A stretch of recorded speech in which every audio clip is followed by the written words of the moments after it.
Hello प्यारे बच्चों, क्या हालचाल है आप सबके। आ गए हैं हम आपके लिए एक मोस्ट इंपॉर्टेंट वीडियो लेकर, जो कि है हमारा ट्रिग्नोमेट्री चैप्टर से रिलेट करता है। आपको स्कूल में या अपने दोस्तों ने या फिर आपके टीचर्स ने आपको ये बताया होगा कि ट्रिग्नोमेट्री चैप्टर जो है थोड़ा सा डिफिकल्ट रहता है। पर अगर देखा जाए केवल और केवल ये देखा जाए कि कंसेप्ट कितने हैं, तो दो ही कंसेप्ट है चैप्टर में। एक तो है ट्रिग्नोमेट्री रेशो और दूसरा है आइडेंटिटीज। आज इन दोनों ही टॉपिक के बारे में हम खुलकर बात करेंगे। पूरा कंसेप्ट मैं आपको सिखाऊंगा, क्वेश्चंस हम नेक्स्ट वीडियो में देखेंगे, बट साथ ही साथ में आज जो मैं आपको बताने वाला हूं वो सारा का सारा कंसेप्चुअल वीडियो है। अगर आप ये चीज देख लेते हैं, आज का जो ये वीडियो है जिसमें मैं angle, relation between ratios, some specific angles और आइडेंटिटीज की बात करने वाला हूं। ट्रिग्नोमेट्री चैप्टर हम पढ़ने वाले हैं। अगर इस वीडियो को आप पूरा देखते हैं तो मैं आपको श्योर गारंटी दे सकता हूं कि आपको ट्रिग्नोमेट्री से डर नहीं लगेगा। सबसे पहले क्वेश्चन उठाने से पहले या फिर एनसीईआरटी उठाने से पहले हमको कुछ कंसेप्ट्स क्लियर करने होते हैं कि ट्रिग्नोमेट्री रेशोज क्या होते हैं, किस तरीके से इसकी वैल्यू निकाली जाती है। अगर हम रेशोज की बात करते हैं या फिर एंगल्स की बात करते हैं तो एंगल्स को कैसे एक तरीके से फाइंड किया जाता है, या फिर आपकी जो ट्रिग्नोमेट्री टेबल है वो कैसे बनाई जाती है। तो ठीक है, वीडियो थोड़ा सा आपको लंबा लग सकता है, बट आप इसको अगर तरीके से पूरा देखेंगे तो आपको ये बहुत ही इजी लगेगा और ये चैप्टर आपके लिए एक तरीके से कहें तो हलवा हो जाएगा। ठीक है, तो सबसे पहले हम यहाँ पर बात करेंगे कि ट्रिग्नोमेट्री रेशोज होते कौन कौन से हैं। ठीक है ना, आपने नाम सुने होंगे sine theta, cos theta, tan theta, ये आपको बताया गया होगा या आपने पढ़ा होगा, है ना। तो सबसे पहले हम बात करेंगे ट्रिग्नोमेट्री रेशोज की कि ट्रिग्नोमेट्री रेशोज होते कौन कौन से हैं। ठीक है ना, तो ट्रिग्नोमेट्री रेशोज हमारे पास में कौन से हैं, 6 ट्रिग्नोमेट्री रेशियो है जो हम पढ़ने वाले हैं। ठीक है ना, अगर मैं यहाँ बात करता हूं तो मैं यहाँ लिखता हूं साइन, एक तो हम साइन पढ़ेंगे, दूसरा हम पढ़ेंगे कॉस, फिर हम पढ़ेंगे टेन, और फिर हम पढ़ेंगे कॉट, फिर आता है हमारा सेक, और फिर आता है कॉसेक। ठीक है, ये हमारे 6 ट्रिग्नोमेट्री रेशियोज हैं जिनका डिस्कशन हम इस चैप्टर के अंदर करते हैं, या फिर इसके अंदर इनकी वैल्यूज फाइंड करते हैं, या जो क्वेश्चन हमसे पूछता है प्रूव करने वाले क्वेश्चन है, बहुत सारे टाइप के आपको इसमें क्वेश्चंस मिलेंगे, तो वो हम सॉल्व करते हैं। ठीक है, अब किस तरीके से ट्रिग्नोमेट्री रेशोज को शो किया जाता है, ये पूरा ट्रिग्नोमेट्री चैप्टर और इसका नेक्स्ट चैप्टर जो है आपका एप्लीकेशन ऑफ ट्रिग्नोमेट्री, वो रिलेट करता है आपका राइट एंगल ट्राइंगल से।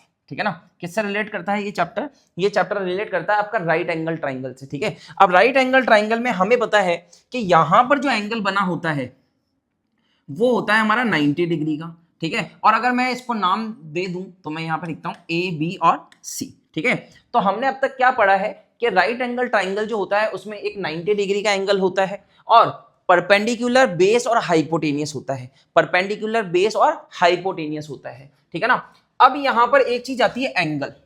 ठीक है ना, क्या चीज आती है, एंगल।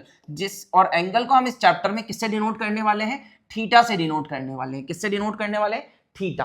ठीक है, एंगल को इस पूरे चैप्टर के अंदर हम किससे डिनोट करेंगे, थीटा से, और कहेंगे भी थीटा ही। जैसे अगर साइन के आगे एंगल लग जाता तो हम क्या बोलेंगे, साइन थीटा। कॉस के आगे एंगल लग जाता तो बोलेंगे कॉस थीटा। उसी तरीके से ये बनेगा tan theta, cot theta, sec theta और कॉसेक थीटा। सिंपल है। अब थीटा कहां होगा, ठीक है ना, थीटा यहां पर दो पोजीशन को होल्ड कर सकता है। या तो देखो यहां पर तो ये तो फिक्स हो गया, ये 90 डिग्री जो है ना ये तो फिक्स्ड हो गया। ठीक है ना, ये तो यहां 90 बनेगा ही बनेगा। अब थीटा यहां भी बन सकता है और थीटा यहां भी बन सकता है। ठीक है ना, ध्यान रखना, मैं एक और राइट एंगल ट्राइंगल बना देता हूं। ठीक है ना, ताकि हम थीटा को दो पोजीशन पर रखकर देख सकें। ठीक है, ये मैंने एक और राइट एंगल ट्राइंगल बनाया है जिसमें हमारा ये एंगल जो होगा, ये वाला एंगल तो हमारा क्या बनेगा, 90 डिग्री होगा। और अगर मैं इसका फिर से ए बी सी ही लिख देता हूं, ए बी और सी। ठीक है ना, ए बी सी। ध्यान से देखना, मैं क्या करने वाला हूं कि एक बार तो मैंने थीटा यहां रखा है, थीटा को मैं कहां रख रहा हूं, यहां पर, और एक बार मैंने थीटा को यहां रखा है। अब ऐसा करने से होगा क्या, ठीक है, होगा क्या ऐसा करने से, है ना। मैं ये सोच के चल रहा हूं कि पहले आपने इसका नाम सुना होगा, इसलिए मैं थोड़ा सा स्पीड से चल रहा हूं, बट आप देखते जाइए। ठीक है ना, ध्यान से देखिए, आपके पास में 6 ट्रिग्नोमेट्री रेशियो है, साइन, कॉस, टेन, कॉट, सेक और कॉसेक। ये बात हो गई क्लियर।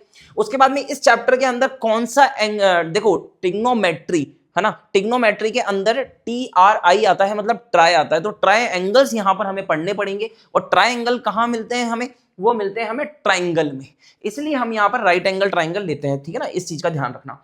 यहां अगर हम थीटा की बात करते हैं, है ना, अगर मैं थीटा यहां रखता हूं, है ना, तो ध्यान रखना थीटा के सामने वाली साइड जो होगी ना वो मेरी परपेंडिकुलर बन जाएगी। क्या बन जाएगी, परपेंडिकुलर बन जाएगी, थीटा के सामने वाली साइड होगी परपेंडिकुलर, तो ये तो बन जाएगा आपका परपेंडिकुलर, और जो ये है वो बन जाएगा आपका बेस, और ये रहेगा हाइपोटेनियस। हाइपोटेनियस तो हमेशा ये इंक्लाइन साइड जो होगी वही रहेगी, मतलब हाइपोटेनियस तो ये रहेगा ही रहेगा, बस थीटा जो है वो डिसाइड करेगा कि परपेंडिकुलर कौन होगा, मतलब थीटा के सामने वाला परपेंडिकुलर होगा, थीटा के सामने वाला परपेंडिकुलर होगा, और जो बचेगा वो बेस होगा। क्योंकि आपको यहां पर क्या करना है, बेस और परपेंडिकुलर के अंदर ही तो चीजें फाइंड करनी है, एक तो बेस और परपेंडिकुलर ही पता करना, हाइपोटेनियस तो फिक्स हो गया, हाइपोटेनियस तो हमेशा यही साइड जो आपकी स्लाइड साइड रहेगी वही रहेगी, है ना, तो हाइपोटेनियस ही रहेगा। बेस और परपेंडिकुलर ध्यान रखना है, तो हमेशा ध्यान रखना थीटा के, मैं लिख देता हूं, थीटा के सामने वाली साइड, सामने वाली साइड क्या बन जाएगी, परपेंडिकुलर बन जाएगी, क्या बन जाएगी, परपेंडिकुलर। आ गई बात समझ में, ठीक है ना, और बची हुई जो साइड होगी वो क्या बन जाएगी, बेस बन जाएगी, मतलब थीटा जो है आपका एंगल जो है आपका उसके सामने वाला परपेंडिकुलर, ये बेस या हाइपोटेनियस। इतनी बात क्लियर हो गई, ठीक है, इतनी बात आपको समझ में आ गई होगी आई होप। चलो तो अब आगे पढ़ते हैं कि सर जो आपका ये साइन है, जो आपका साइन थीटा है, कॉस थीटा है, टेन थीटा, इनको निकालते कैसे हैं, ठीक है ना, तो इसके लिए भी एक ट्रिक है आपके पास में, ध्यान रखो। एक चीज मैं यहां पर लिखता हूं, पंडित बद्री प्रसाद हर हर भोले, ठीक है ना, ध्यान रखना मैंने क्या बोला है, मैंने बोला है पंडित बद्री प्रसाद हर हर भोले, इस चीज को याद रखना ना, लोग बच्चे ऐसे भी याद रखते हैं, पाकिस्तान भूखा प्यासा हिंदुस्तान हरा भरा, है ना, ऐसा भी कर सकते हैं, पर आप क्यों किसी को, आप तो ये बोलो पंडित बद्री प्रसाद हर हर भोले। आ गई बात समझ में, इतनी बात आ गई। अब क्या करना है, चुपचाप से इसके ऊपर रेशो लिख दीजिए, sine cos tan cot sec cosec, बहुत सिंपल है, देख दिया हमने, sine cos tan cot sec cosec, flow देख लेना, फ्लो है sine cos tan cot sec cosec, और इसके यहां पर लगा दीजिए अपॉन, इस तरीके से।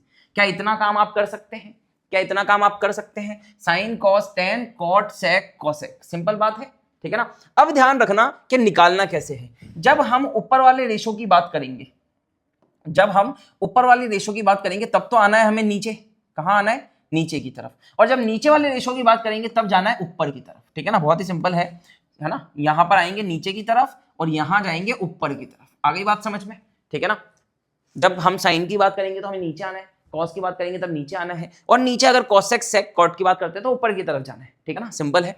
मतलब अब मैं अगर साइन की यहां से रेशो फाइंड करना चाहूं तो मैं बोल सकता हूं साइन जो होगा मेरा वो होगा P अपॉन एच, साइन मेरा क्या हो जाएगा P अपॉन एच, ये देखो P upon H, perpendicular upon hypotenuse, perpendicular upon hypotenuse. उसी तरीके से मैं कॉस की बात करता हूं, कॉस मेरा क्या बन जाएगा B अपॉन एच, क्या बन जाएगा B अपॉन एच।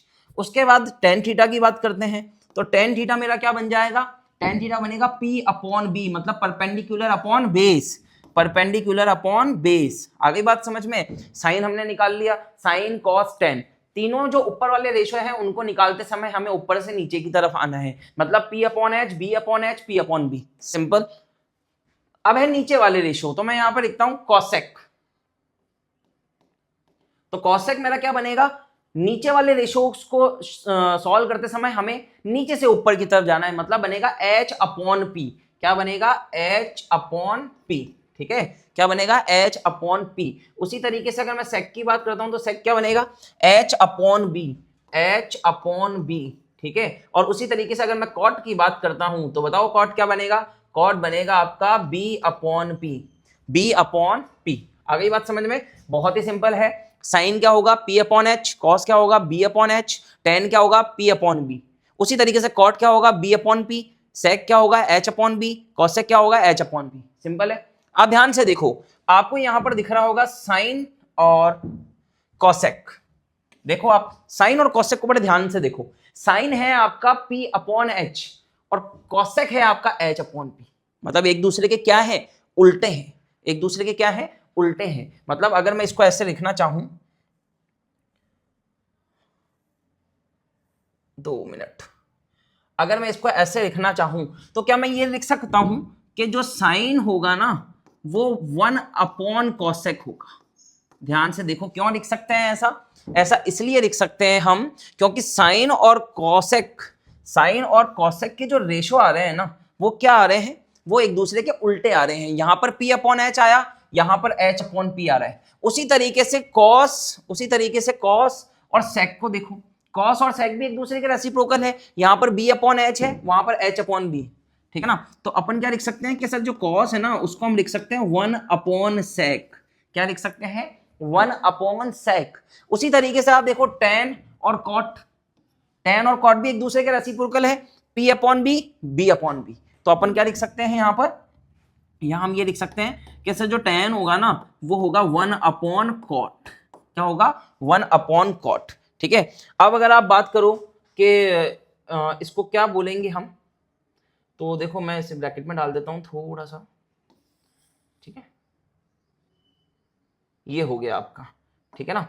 ये हमारे पास में मिल गए हमें तीन एक तरीके से रेसिप्रोकल रेशो हमने निकाल ही लिए हैं, है ना। अगर आप इस चीज को सोचते हैं कि हमें ये याद करना पड़ेगा क्या, तो याद नहीं करना है। आप जब लिखोगे ना यहाँ पर पंडित बद्री प्रसाद हर हर भोले, तो आप लगाओगे sine cos tan cot sec cosec.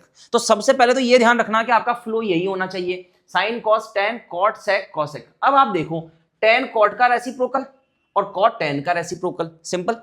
सेक कॉस का रेसिप्रोकल और कॉस सेक का रेसिप्रोकल, ऊपर नीचे जो आ रहे हैं वो एक दूसरे के क्या हो जाएंगे?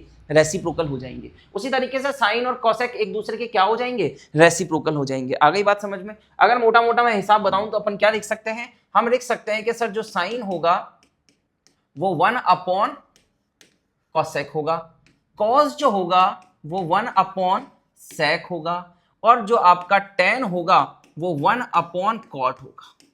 आ गई बात समझ में? ठीक है। ये हमारी एक तरीके से रेशोज हो गए जो कि एक दूसरे की फॉर्म में हो गए, और साथ ही साथ में रेसिप्रोकल जो थे वो भी मैंने आपको बता दिए, ठीक है ना। और एक चीज ये ध्यान रखना, पंडित बद्री प्रसाद हर हर भोले, पंडित बद्री प्रसाद हर हर भोले, ठीक है ना। ध्यान रखना, मैं आपको कंसेप्ट सिखा रहा हूं। एक कंसेप्ट ये पूरा था, उसके बाद में एंगल बेस्ड आएगा, ठीक है ना। तो ये हमारा हो गया, यहाँ पर रेसिप्रोकल हमने पता कर लिया, ठीक है। अब अगर हम ये देखें कि हम तो एंगल पढ़ रहे हैं सर, जैसे मान लीजिए अगर मैं एक यहां पर बनाता हूं, ये मैंने एक बनाया अपना राइट एंगल ट्राइंगल, ठीक है ना। और राइट एंगल ट्राइंगल में मैंने मेजरमेंट रख दिया है यहाँ पर, ये मैं बनाता हूं ABC। अब B पे तो मेरा 90 डिग्री होगा, है ना। और मैंने यहाँ पर थीटा लगा दिया C पे। जैसे ही मैं C पे थीटा लगाऊंगा तो थीटा के सामने वाला क्या बन जाएगा? परपेंडिकुलर बन जाएगा। थीटा के सामने वाला परपेंडिकुलर हो जाएगा, ये बेस हो जाएगा और ये हाइपोटेनियस हो जाएगा। अब यहाँ पर बेस जो है वो मान लेता हूं मैं 8 यूनिट, ठीक है ना। क्या मान लिया मैंने? 8 यूनिट। और जो मेरा परपेंडिकुलर है वो मैं मान लेता हूं 6 यूनिट। तो हाइपोटेनियस क्या बन जाएगा? हाइपोटेनियस होता है इसका स्क्वायर दोनों को स्क्वायर करके ऐड करा दो, तो 8 का स्क्वायर 64, 6 का स्क्वायर 36, ठीक है ना। तो 64 और 36 100 बनेगा, 100 का रूट करेंगे तो ये बनेगा 10 यूनिट। 10 यूनिट। अब आपके पास में क्वेश्चन कैसे आएगा? कि इस ट्राइंगल के लिए या फिर इस राइट एंगल ट्राइंगल के लिए find the all trigonometry ratio. तो अगर मैं यहां पर ट्रिग्नोमेट्री रेशो की बात करता हूं तो हमेशा दिमाग में क्या आना चाहिए? पंडित बद्री प्रसाद हर हर भोले। उसको हम यहां लिख लेंगे, तो यहां लिखेंगे पंडित बद्री प्रसाद हर हर भोले। और हमें पता है कि ये तो होता है साइन, यहां आएगा कॉस, यहां आएगा टेन, यहां आएगा कॉट, यहां आएगा सेक और यहां आएगा कॉसेक, ठीक है। तो अब देखो जल्दी जल्दी से साइन बताओ। साइन क्या होगा? साइन होगा सर P/H। साइन होगा P/H मतलब 6/10। आप इसको चाहें तो काट भी सकते हैं, मैं अभी हाल फिलहाल ऐसे ही छोड़ देता हूं। उसके बाद आएगा कॉस क्या होगा? B/H। कॉस होगा B/H मतलब 8/10। उसके बाद हमारे पास में क्या आएगा? उसके बाद हमारे पास में यहां पर आएगा tan थीटा मतलब 10। तो 10 को हम लिख सकते हैं P/B देखकर बताओ क्या होगा? P/B मतलब 6/8 हो गए, तीनों निकल गए। अब क्या करना है? कॉट सेक और कॉसेक निकालना है। तो कॉट सेक और कॉसेक के लिए अपन क्या लिख सेंगे? कॉट, और फिर आएगा हमारा सेक, और फिर आएगा हमारा कॉसेक। क्या बता सकते हो? कॉसेक सीधा सीधा बता दें तो साइन का उल्टा होगा, मतलब साइन है 6/10 तो कॉसेक होगा आपका 10/6। ठीक है, कॉस है आपका 8/10 तो सेक होगा आपका 10/8। सिंपल है। और 10 है आपका 6/8 तो आपका कॉट होगा 8/6। ठीक है ना, तसल्ली से देख लो, चीजें बहुत आसान है, कोई बड़ी बात नहीं है इसमें। ठीक है ना, मैंने आपको क्या बताया है, सबसे मेन चीज जो है आपका वो ये आपको याद रखना है। नहीं तो अगर आप याद नहीं, मतलब ये पता रखना है एक तरीके से, और हो जाएगा, एक दो बार दोहराओगे ना तो हो जाएगा, बट याद करने जाओगे तो फंस जाओगे। ठीक है ना, याद करने जाओगे ना तो बहुत बड़ा काम हो जाएगा, पता भी नहीं चलेगा कहाँ बी आ रहा है, कहाँ पी आ रहा है, कहाँ एच आ रहा है। ठीक है ना, तो सिंपल है, ये तरीका याद रखो, ये दिमाग में रखो, पंडित बद्री प्रसाद हर हर भूले, रट लो इसको। ठीक है, और इस तरीके से आपके रेशो निकल जाएंगे। जब इस टाइप के क्वेश्चन आएंगे तो हम ये चीज यहां पर अप्लाई कर देंगे। आप चाहें तो इनको रेशो को काट भी सकते हैं। ठीक है, जैसे इसको काटोगे तो 3/5 बन जाएगा, ये 4/10 बन जाएगा, ये 3/4 बन जाएगा, ये सारी चीजें आप कर सकते हैं। ठीक है ना, तो ये मेन कंसेप्ट था हमारी इस चैप्टर का। अब दूसरा कंसेप्ट आता है ट्रिग्नोमेट्री टेबल। ठीक है ना, ट्रिग्नोमेट्री टेबल से बच्चे काफी डरते हैं। ट्रिग्नोमेट्री टेबल को मैं इतना आसान तरीके से भी यहां बता दूंगा कि आप बनाना ही सीख जाओगे, याद करने की जरूरत ही नहीं है। आप जब एनसीईआरटी बुक में देखोगे तो आपको एक ट्रिग्नोमेट्री टेबल दिखेगी जिसमें एंगल्स होंगे बहुत सारे। ठीक है ना, तो मैं इस तरीके से आपको अभी बताऊंगा कि आप इसको बनाना ही सीख जाओगे। ठीक है ना, तो बिल्कुल ध्यान से देखना क्या करना है, क्या करना है। सबसे पहले ट्रिग्नोमेट्री रेशो लिख लो। ठीक है ना, कौन कौन से रेशोज है हमारे पास में, हमारे पास में रेशो है साइन, कॉस, टेन, कॉट, सेक, कोसेक। ठीक है, ये हमारे पास में क्या है, ट्रिग्नोमेट्री रेशो है। हमें टेबल की फॉर्म बनानी पड़ेगी यहां पर, तो मैं यहां बना देता हूं टेबल, 2 मिनट।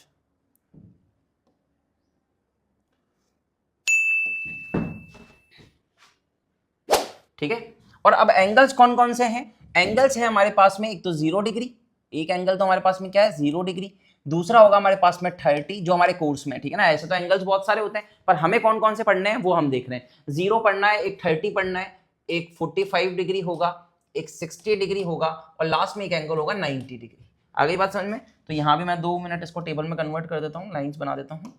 ठीक है,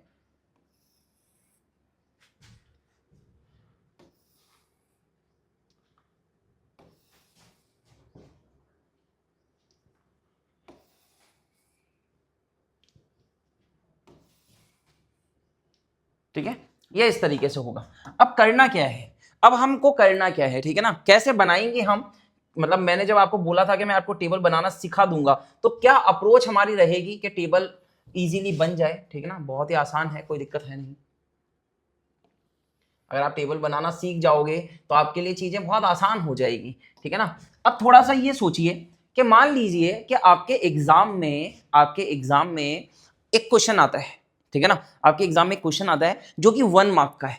कितने मार्क का है? 1 मार्क का है। तो आप ये बताओ मुझे कि उस 1 मार्क्स के क्वेश्चन में क्या क्या पॉसिबिलिटी हो सकती है कि आपको कितने मार्क्स मिले। ठीक है ना, जैसे मान लीजिए एक बच्चा है, अगर क्वेश्चन को पूरा ही छोड़कर ही आ जाता है, सॉल्व करता ही नहीं है, तो उसको कितने मार्क्स मिलेंगे? उसको 0 मार्क्स मिलेंगे। ठीक है ना, एक बच्चा है जो थोड़ा बहुत सॉल्व करता है, स्टार्टिंग तो करता है पर उसे पूरा नहीं आता, तो उसको कितने मिलेंगे? 1/4 मिलेगा। ठीक है ना, एक बच्चा है जो आधा करता है तो 1/2 मिलेगा, थोड़ा बहुत और सही करता है तो 3/4 मिलता है, पूरा ही सही करता है तो 1 मिलेगा। यही पॉसिबिलिटी होती है, ऐसे ही मार्क्स मिलते हैं आपको स्कूल में। ठीक है ना, 0, 1/4, हाफ, 3/4 और 1। ठीक है, अब क्या करना है, इस पर रूट लगा दो। इन पर आपको क्या लगाना है? रूट लगाना है। ठीक है ना, मैं आपको बता रहा हूं, ये चीज याद रखने की नहीं है। आप अगर एक बार बैठकर यहां पर सीखने के बाद में एक बार बैठकर अगर आप इसको सॉल्व करेंगे ना, बनाने की कोशिश करेंगे, तो ये आपसे इजीली बन जाएगी। बट पहले इसको बड़े ध्यान से समझिए। 0, 1/4, हाफ, 3/4 और 1। 0, 30, 45, 60, 90 यही हमारे कोर्स में है। ठीक है ना, अब साइन निकालने के लिए क्या करना है कि इसका रूट सॉल्व कर लो। रूट अगर 0 है, अगर 0 रूट में है तो क्या आएगा? 0 आएगा। 1/4 को सॉल्व करेंगे तो 1/2 बनेगा, क्योंकि ऊपर 1 बनेगा, नीचे 4 का 2 बन जाएगा। इसको सॉल्व करेंगे तो ये बनेगा 1/√2, और इसको सॉल्व करेंगे तो ये बनेगा √3/2, और ये बनेगा 1। सिंपल है। ठीक है, ऐसे ही करना है। साइन के लिए आपको इस तरीके से करना है। कॉस के लिए क्या करना है कि साइन का उल्टा, इसका उल्टा कर दो। उल्टा मतलब अगर वहां 1 लिखा है तो यहां लिख दो, उसके बाद √3/2 लिख दो, फिर 1/√2 लिख दो, फिर 1/2 लिख दो, और फिर आप यहां पर 0 लिख दो। समझ में आ गई बात, ठीक है ना। बस ये ध्यान रखना कि फ्लो यही होना चाहिए, sine cos tan cot sec cosec. Book में देखोगे तो बुक में है साइन कॉस टेन और फिर है कॉसेक सेक और कॉट, ठीक है ना। तो आपको तो यही फ्लो ध्यान रखना है, क्योंकि अभी पंडित बद्री प्रसाद का जब मैंने बताया था तभी मैंने यही फ्लो बोला था आपको कि sine cos tan cot sec cosec. समझ में आ गई बात। अब टेन के लिए क्या करना है, तो टेन के लिए एक चीज दिमाग में रखना, टेन के लिए एक चीज दिमाग में रखना कि टेन होता है ना, वो होता है साइन अपॉन कॉस। जो टेन होता है वो होता है साइन अपॉन कॉस, ठीक है। क्या होता है, साइन अपॉन कॉस। तो साइन अपॉन कॉस मतलब 0/1, 0/1 करोगे तो 0 ही आएगा, ठीक है। 1/2 अपॉन √3/2, तो 2 से 2 कट जाएगा तो 1/√3 बचेगा, 1/√3 बचेगा। बेसिक कैलकुलेशन है, ठीक है। ये अपॉन ये, तो ये तो पूरा पूरा कट जाएगा तो 1 बचेगा। ये अपॉन ये, तो 2 से 2 चला जाएगा तो √3 बचेगा। और 1/0, जब ऐसी कंडीशन बन जाती है ना 1/0, तो ये इन्फिनिटी को शो करता है, या फिर हम बोल सकते हैं नॉट डिफाइंड कंडीशन है, तो ये किसको शो करेगा, इन्फिनिटी को शो करेगा। आगे बात समझ में। उसके बाद कॉट निकालने के लिए टेन का उल्टा कर दो, उल्टा मतलब टेबल को घुमा दो। अगर वहां इन्फिनिटी है तो यहां लिख दो, अगर √3 यहां है तो यहां लिख दो, 1 लिख दो, 1/√3 लिख दो और लास्ट में 0 आ जाएगा। सिंपल है, ठीक है ना। ध्यान रखना इस चीज का। सेक के लिए क्या कर सकते हैं, हमने अभी पीछे पढ़ा था, हमने क्या पढ़ा पीछे की तरफ देखो आप। सेक को हम क्या लिख सकते हैं, सेक को हम एक तरीके से कॉस का उल्टा लिख सकते हैं। कॉस और सेक एक दूसरे के रेसिप्रोकल होते हैं, तो अपन सेक को लिख सकते हैं, सेक हो सकता है हमारा 1/cos। क्या हो सकता है, 1/cos। 1/cos मतलब इसका उल्टा, तो 1/cos मतलब 1/1, 1/1 1 बनेगा। इसको सॉल्व करेंगे तो ये उल्टा हो जाएगा, तो ये 2/√3 बन जाएगा। ये 1/√2 है तो ये √2 बन जाएगा। ये 1/2 है तो 2/1 बन जाएगा, मतलब 2 बन जाएगा। और ये बन जाएगा 1/0, 1/0, 1/0 किसको शो करेगा, इनफाइनाइट को, ठीक है ना। नॉट डिफाइंड कंडीशन है, ठीक है। उसके बाद में सेक का उल्टा कर दो, कॉसेक आ जाएगा। मतलब इन्फिनिटी वहां है तो यहां लिख दो, फिर 2 लगा दो, फिर √2 लगा दो, फिर 2/√3 लगा दो, लास्ट में 1 लगा दो। बहुत ही सिंपल है, बहुत ही सिंपल है। आप इस वीडियो को अगर देख रहे हैं ना, अभी तक भी देख रहे हैं, तो आपको ट्रिग्नोमेट्री आसान लगने लगेगी। ट्रिग्नोमेट्री को इतना आसान कर दूंगा, बहुत ही आसान, ठीक है ना। अभी तक की चीजें आपको समझ में आ गई है, और वीडियो आ जाएंगे, कोई टेंशन वाली बात नहीं है। मैं क्वेश्चन भी करा दूंगा काफी, ठीक है ना। अभी बस इतना समझिए कि हम कैसे रेशो निकालते हैं और कैसे एंगल निकालते हैं। शुरुआत में मैंने आपको बताया था कि एंगल और रेशो की बात करेंगे, तो रेशो मैंने आपको भी बता दिया यहाँ पर कि इस तरीके से रेशो निकाल लेंगे। और उसके बाद एंगल की हम बात करते हैं तो एंगल कैसे निकलेगा, इस तरीके से निकालेंगे। अब जैसे कोई पूछ ले आपसे कि सेक 45 बताओ, तो सेक ये रहा 45 ये रहा, तो सेक 45 क्या बन जाएगा, √2 बन जाएगा। आगे बात समझ में। कोई बोल दे साइन 90 बताओ, तो साइन ये रहा 90 ये रहा, तो साइन 90 क्या बन जाएगा, 1 बन जाएगा। टेबल पढ़ना तो आती है अपन को, ठीक है। ये सारी चीजें हैं, तो ये इंपॉर्टेंट है। इस वीडियो को वापस रिवाइज कर लो, अभी वापस से इसको बैक जाओ और वापस टेबल को शुरुआत से समझ लोगे, समझ में नहीं आया है तो, है ना। लेकिन इस टेबल को बनाना सीख लेना, याद करने की कोशिश मत करना। बहुत सारे ट्रिक्स हैं, मैं याद करना सिखा भी देता हूं, है ना। एक वो 5 उंगलियों वाली ट्रिक होती है ना, वो भी मैं आपको सिखा सकता हूं। एक छोटी टेबल ट्रिक होती है, वो भी बता सकता हूं, बट मतलब नहीं है, ठीक है ना। क्योंकि एग्जाम में बेसिक बड़ा काम आता है, टिप्स और ट्रिक जो है ना वो यही रह जाती है, ठीक है। समझ में आई बात। वो उन बच्चों के लिए होती है जो एडवांस लेवल के, अपन बिल्कुल बेसिक से पढ़ रहे हैं, शुरुआत से पढ़ रहे हैं, तो इस चीजों का ध्यान रखिए। समझ में आ गई बात। तो ये एक तरीके से मैंने आपको 2 कंसेप्ट इस ट्रिग्नोमेट्री के बता दिए हैं। ऐसे ही छोटे छोटे वीडियो कंसेप्चुअल मैं आपके लिए लाता रहता हूं, ताकि आप बेसिक स्ट्रॉन्ग कर पाए, अपने बेस को मजबूत कर पाए, ठीक है। तो हमसे जुड़े रहिए, चैनल को सब्सक्राइब कर लीजिए। नेक्स्ट वीडियो के लिए मैं बहुत ही जल्दी आपके लिए नेक्स्ट वीडियो लेकर आऊंगा, तो मिलते हैं नेक्स्ट वीडियो में। तब तक के लिए टाटा बाय बाय।